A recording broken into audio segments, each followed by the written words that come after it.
जब देश आजाद हुआ तब विकास के नाम पे गांव को शहर से जोड़ा गया। गांव और शहर के बीच में सड़क का निर्माण किया गया। आज आज़ादी के 78 साल बीतने के बाद यही सड़क के किनारे घर और दुकानों को विकास के नाम पे तोड़ा जा रहा है। अगर विकास करना है तो नई रोड नई जगह पर बनाओ, 10 लेन बनाओ। सिर्फ 78 साल पहले आज़ाद हुआ देश में आज भी गरीब अनपढ़ है। अनपढ़ के पास आज भी ज़मीन का कागज नहीं, क्योंकि आज़ादी के बाद अंग्रेज और राजाओं से ज़मीन लोगों के पास आया। पढ़ लिखा ज़मीन का पेपर बना लिया, लेकिन अनपढ़ पेपर नहीं बना पाया। आज वही अनपढ़ का ज़मीन सरकार का हो गया।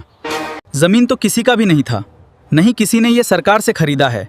बस फर्क यही है कौन पेपर आज से 15-20 साल पहले बना दी है।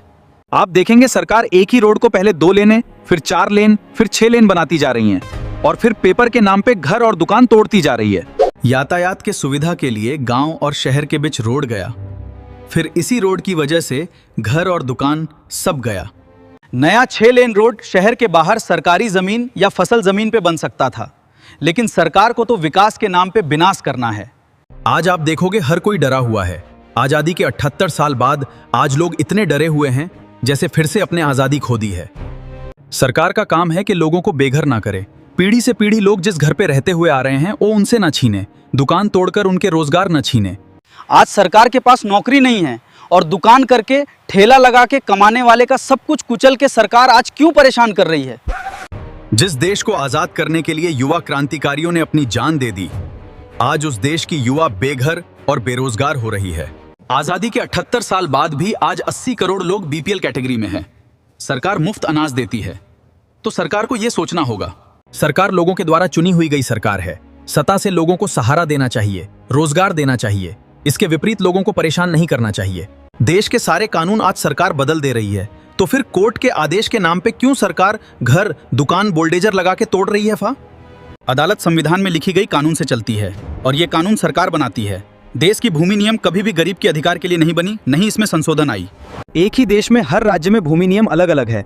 क्या एक ही देश में एक कानून नहीं होना चाहिए? 78 साल बाद भी राज्य सरकारें इस नियम को बदलना नहीं चाहते। सरकार को एक देश में एक इलेक्शन चाहिए, लेकिन एक ही देश में एक भूमि कानून पे चर्चा कभी देखे हो था? कोई भी राजनीतिक पार्टी इसमें कोई चर्चा नहीं करती। आखिर क्यों? आज के भूमि नियम बोलता है कि दूसरे के जमीन पे आप 10 साल भी रह जाओगे तो जमीन का मालिकाना के लिए आप कोर्ट जा सकते हो। फिर ये नियम सरकारी जमीन पे क्यों लागू नहीं होता हुआ?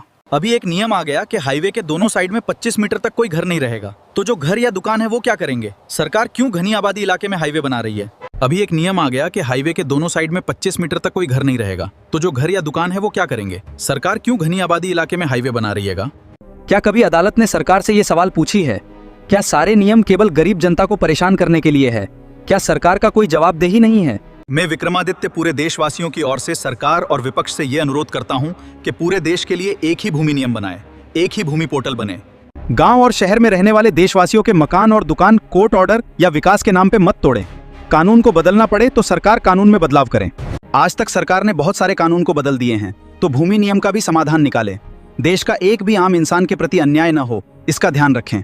जनता ने सरकार और विपक्ष दोनों को चुना है ताकि वो आम जनता की अधिकारों की रक्षा करे, न कि कोर्ट की ऑर्डर के नाम पर बुलडोजर से आम जनता के सपनों को कुचल दें।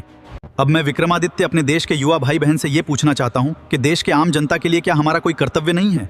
क्या सरकार को हमें कुछ भी पूछना नहीं चाहिए? सरकार तथा विपक्ष से सवाल कीजिए। अपने मोबाइल से आप अपने एक सवाल का वीडियो शेयर कीजिए। 140 करोड़ की जनता है, सरकार तक जरूर आपकी आवाज पहुंचेगी। अगर आप अपना नहीं तो मेरा शेयर कीजिए। मैं आम जनता तथा सारे युवाओं की तरफ से सवाल पूछूंगा। मैं विक्रमादित्य आपके साथ सदा रहूंगा। डेमोक्रेसी में सरकार by the people and for the people होती है। हम ये सरकार को जरूर याद दिलाएंगे। विक्रमादित्य आप सबका मदद करेगा। विक्रमादित्य देश की युवाओं का आम जनता का समस्या के साथ फिर मिलेगा और सरकार तक आपकी सहायता से उसको जरूर पहुंचाएगा। जय हिंद, जय भारत, भारत माता की जय।